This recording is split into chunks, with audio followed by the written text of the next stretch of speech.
जंगल का राजा मिठू तोता था। मिठू राजा अपने जंगल के सभी पक्षियों का बहुत ख्याल रखता था। सभी पक्षी अपने जंगल के राजा से बहुत खुश थे।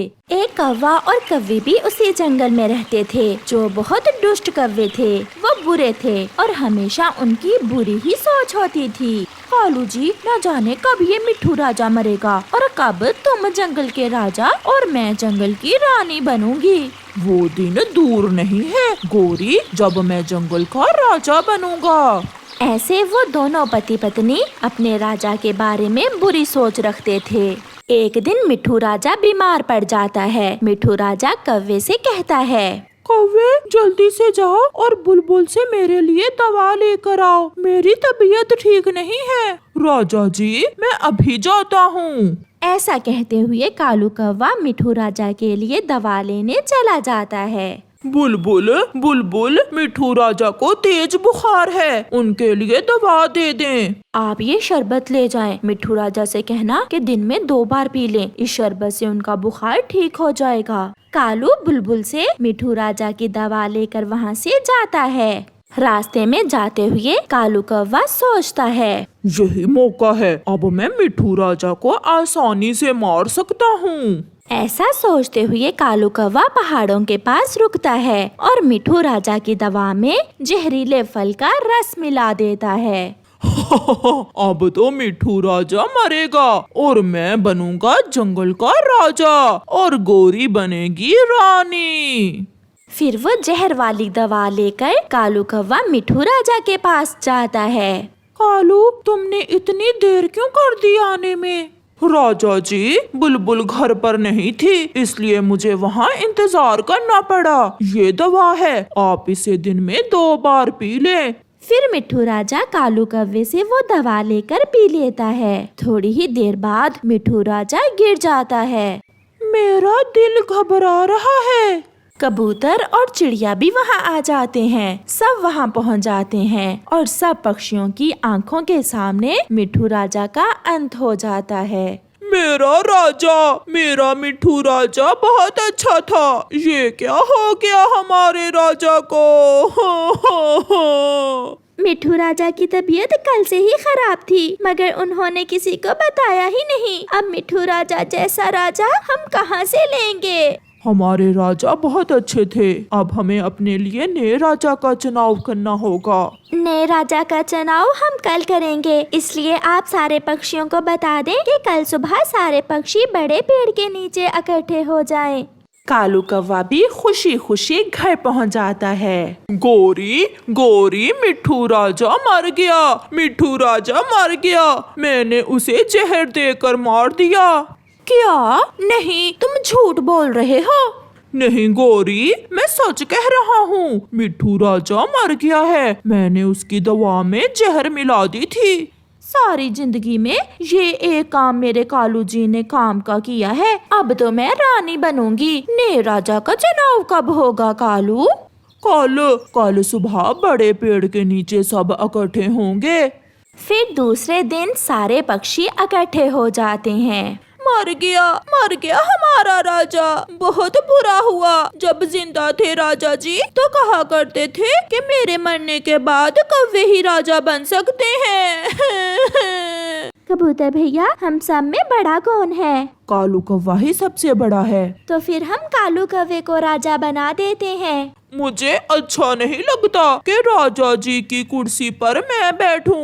मुझसे नहीं होगा। कालू जी, अब चुप कर जाओ, सब्र करो। एक न एक दिन तो सबको मरना ही होता है। फिर उस दिन से कालू कौवा जंगल का राजा बन जाता है और गोरी जंगल की रानी। कबूतर, जाओ और मेरे लिए मीठे फल लेकर आओ। रानी जी, नदी में पानी बहुत थोड़ा रह गया है। अगर बारिश ना हुई तो बहुत मुश्किल हो जाएगी। क्या कहा? नदी में पानी थोड़ा है? तो फिर जल्दी से नदी में जो पानी बचा है वो मटकों में डालकर मेरे पास ले आओ। अगर राजा और रानी जिंदा रहेंगे तो फिर सब पक्षी भी जिंदा रहेंगे। ऐसे कालू राजा कौवा नदी से सारा पानी मटकों में डालकर अपने पास मंगवा लेता है। कालू कौवा और गोरी कौवी भोजन खाते और सो जाते। वो किसी भी पक्षी की कोई बात ना सुनते। राजा जी कल मैं फूलों का रस लेने जा रही थी कि उल्लू ने मुझे मारा। चुप करके भाग जाओ यहाँ से। तुम्हारी गलत दवा पीने से मिट्ठू राजा मरे थे। कहीं ऐसा ना हो मैं तुम्हें जेल में कैद करवा दूं। ऐसे ही कुछ दिनों बाद चिड़िया भागी भागी आती है। राजा जी जंगल में भोजन की कमी हो रही है। केवल कुछ ही फल बचे हैं जंगल में। ये तुम क्या कह रही हो चिड़िया? ये तो बहुत बुरी खबर है। चिड़िया जाओ और जल्दी से जंगल में जो फल बचे हैं वो सारे हमारे लिए ले आओ। अगर राजा और रानी बचेंगे तो फिर ही दूसरे पक्षी भी जिंदा रहेंगे। ऐसे कौवा और कव्वी सारे जंगल से फल अपने लिए मंगवा लेते हैं। चिड़िया ये कैसे राजा और रानी हैं? सारा नदी का पानी अपने लिए रख लिया और सारे फल भी। कबूतर भैया वो तो हर समय सोए रहते हैं। अब हमें कुछ न कुछ करना होगा। ऐसे राजा और रानी से तो हम ऐसे ही अच्छे हैं। कालू जी ऐसे मीठे मीठे फल तो रानी ही खा सकती है। सूखा दाना ही मिलता अगर उस दिन मैं राजा को जहर देकर ना मारता। फिर वो दोनों हंसने लग जाते हैं। कबूतर जो किसी काम से आया था वो पीछे खड़ा कौवे की सारी बात सुन लेता है। दुष्ट कौवे, इन्हें तो जेल में होना चाहिए और हमने इन्हें अपना राजा बना लिया है। कबूतर जल्दी से जाता है और सब पक्षियों को इकट्ठे करता है और उन्हें बताता है। मैंने अपने कानों से सुना कौवे ने ही मिट्ठू राजा को जहर देकर मारा था। वो कौवे इस कदर घटिया हो सकते हैं ये हमने नहीं सोचा था। तो फिर चलें सब मेरे साथ। अब वो हमारे राजा और रानी नहीं है। सब पक्षी गुस्से में कौवों की तरफ जाते हैं। क्या हुआ? आप सब यहाँ और ये डंडे क्यों उठाए हुए हैं? हम सब अपने मिट्ठू राजा का बदला लेने आए हैं। ऐसा कहते हुए सारे पक्षी मार मार कर कौवों के पंख तोड़ देते हैं और उन्हें एक पिंजरे में कैद कर देते हैं। फिर बड़ी चील जंगल की रानी बन जाती है और सब ठीक हो जाता है। ऐसे कौवों को सजा मिलती है। प्यारे दोस्तों, इस कहानी से हमें सीख मिलती है कि जो किसी का बुरा करता है अंत में उसका अपना ही बुरा होता है। कौवा आजकल बहुत खुश था क्योंकि उसने भोजन ढूंढने का नया और आसान तरीका ढूंढ लिया था। वो हर रोज किसान के घर में किक्कर के पेड़ पर जाकर बैठ जाता और फिर जैसे ही किसान की पत्नी अपने छोटे बेबी को रोटी देकर इधर उधर जाती तो कौवा तुरंत उड़कर छोटे बच्चे से रोटी छीनकर भाग जाता। वो घने जंगल में जाकर रोटी का मजा लेता। वाह वाह, शैतान हो तो कोई मुझसा। मैं तो इंसान से भी भोजन छीन लेता हूँ। तोता बहुत भूखा था। वो उड़ता हुआ कालू कौवे के पास आता है। कालू कौवे, ये रोटी तुमने कहाँ से ली है? थोड़ी सी मुझे भी दे दो। ना, मैं ये रोटी इंसान के बच्चे से छीन कर लाया हूँ। बहुत मुश्किल काम है इंसान से भोजन छीनना। मैं ये रोटी तुम्हें नहीं दे सकता। ऐसा कहते हुए कालू कौवा बाकी की रोटी का टुकड़ा उठाकर वहाँ से चला जाता है। बहुत दुष्ट है ये कौवा। जिस दिन पकड़ा गया तो बहुत पीटेगा ये। किसान की पत्नी भी बहुत परेशान थी कि उसका मुन्ना रोटी भी खाता है मगर फिर भी कमजोर क्यों होता जा रहा है। मुन्ने के पापा, मैं हर रोज बेबी को रोटी देती हूँ मगर हमारा बेबी दिन ब दिन कमजोर ही होता जा रहा है। मैं भी यही सोच रहा था मगर मुझे कुछ समझ नहीं आ रही। किसान और उसकी पत्नी ऐसे परेशान थे। दूसरी तरफ कालू कौवा अपनी बहादुरी के किस्से हर एक पक्षी को सुनाता। मैं पीछे से गया और फिर जैसे ही किसान की पत्नी मुन्ने को रोटी देकर गई तो मैं उससे रोटी छीनकर भाग आया। बहुत स्वादिष्ट होता है इंसानों का भोजन। कालू कौवे, अच्छा यही है कि तुम इंसानों की बस्ती में ना ही जाया करो। जिस दिन पकड़े गए तो बहुत मार पड़ेगी तुम्हें। मैंने सुना है कि इंसान तो दूर से ही बंदूक चलाकर मार देते हैं। तुम सब डरपोक हो। मेरे जैसा बहादुर कोई भी नहीं है तुम में। मैं तो जा रहा हूँ इंसानों की बस्ती में। अगर किसी ने जाना है तो आ जाए। ना जी ना, हम तो इंसान से दूर ही अच्छे, तुम ही जाओ और खाओ जाकर इंसान की रोटी। मगर कौवा रोज की तरह आज फिर किसान के घर चला जाता है। वो छुपकर किसान के घर में कीकर के पेड़ पर बैठ जाता है। मगर आज कौवे को पता नहीं था कि किसान भी खेतों में नहीं गया। वो थोड़ी दूर बैठा अपनी बैलगाड़ी ठीक कर रहा था। किसान की पत्नी न जाने आज कहाँ चली गई है। जल्दी से रोटी दो अपने बच्चे को, ताकि मैं जल्दी से छीनकर अपना पेट भरूं।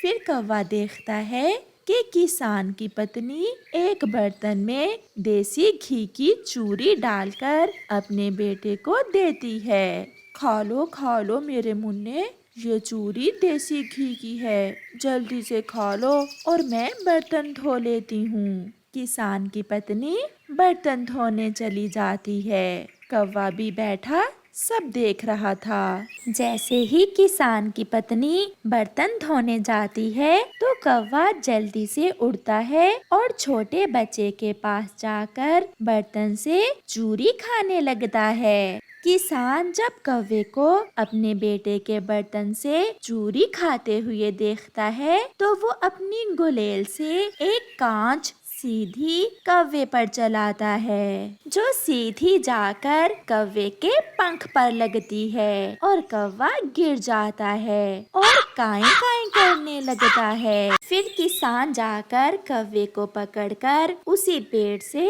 उल्टा लटका देता है। मुझे छोड़ दो, मुझे छोड़ दो। मैं तो देख रहा था कि आपकी पत्नी ने चूरी में शक्कर भी डाली है या भूल गई है। हम कई दिन से परेशान हैं कि हमारा मुन्ना कमजोर क्यों होता जा रहा है। अब पता चला कि हमारे बेटे का भोजन तुम चुरा कर खा जाते हो।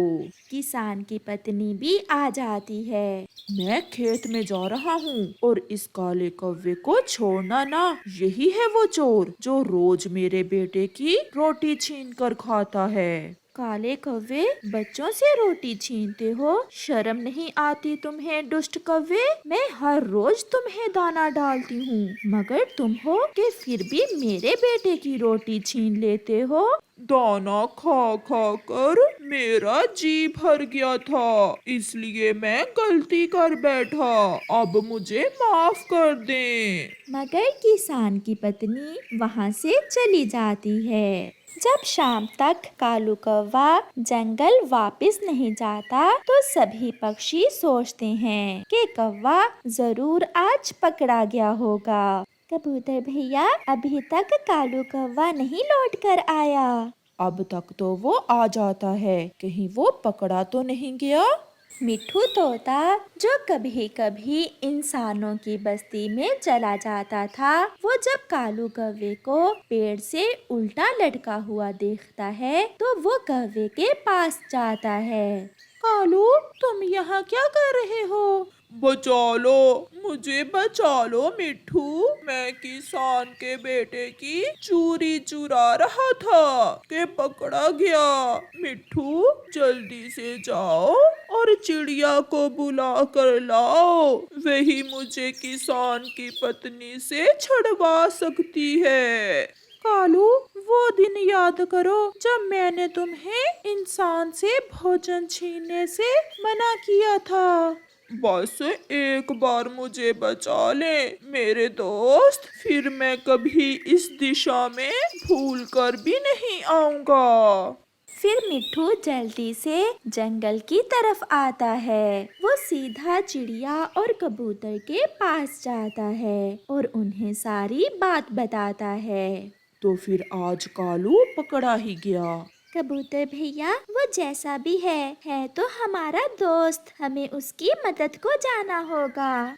आप जल्दी जाइए, अगर देर हो गई तो किसान कालू को मार देगा। फिर चिड़िया और कबूतर जल्दी से इंसानों की बस्ती की तरफ जाते हैं। किसान खेत में काम कर रहा था। चिड़िया और कबूतर उसके पास जाते हैं। किसान जी, हमारा कालू आपने पकड़ लिया है, आप उसे छोड़ दें, वो मर जाएगा। चिड़िया, वो कौवा बहुत शैतान है। वो हर रोज मेरे बेटे से रोटी छीन कर खा लेता है और मेरा बेटा बहुत कमजोर हो गया है। वो फिर कभी ऐसा नहीं करेगा। बस एक बार आप उसे माफ कर दें। आप दोनों मेरी पत्नी के पास जाइए, वो घर में ही है, वो उसे छोड़ देगी। हाँ, मगर याद रखना, कौवे को भी बता देना, अगर फिर कभी मेरे घर में वो आया तो मैं बंदूक से उसे मारूंगा। वो फिर कभी आपके घर में नहीं आएगा, हम वादा करते हैं।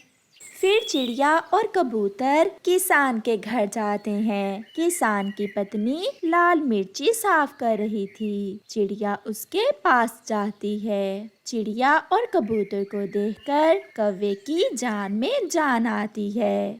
मुझे बचा लो, मुझे बचा लो मेरे दोस्तों, मुझे बचा लो। कौवा ऐसे शोर मचाता है। माँ जी, हमें सब बता दिया है किसान जी ने, हम तो इसे पहले ही मना करते थे, मगर इसने हमारी बात नहीं मानी, आप इसे एक बार छोड़ दें। चिड़िया, आप सब पक्षी मेरी छत से आकर दाना खा लिया करो। मैं तो इस काले कौवे को भी रोज दाना डालती हूँ, मगर ये लालची कौवा फिर भी मेरे बेटे की रोटी छीन लेता है। अब ये कौवा कभी ऐसा नहीं करेगा। नहीं नहीं, मैं फिर कभी इस तरफ मुंह भी नहीं करूँगा। फिर किसान की पत्नी कौवे को खोल देती है और कौवा अपने दोस्तों के साथ जंगल की तरफ चला जाता है। वो बहुत खुश था क्योंकि कौवे के दोस्तों ने उसे बचा लिया था।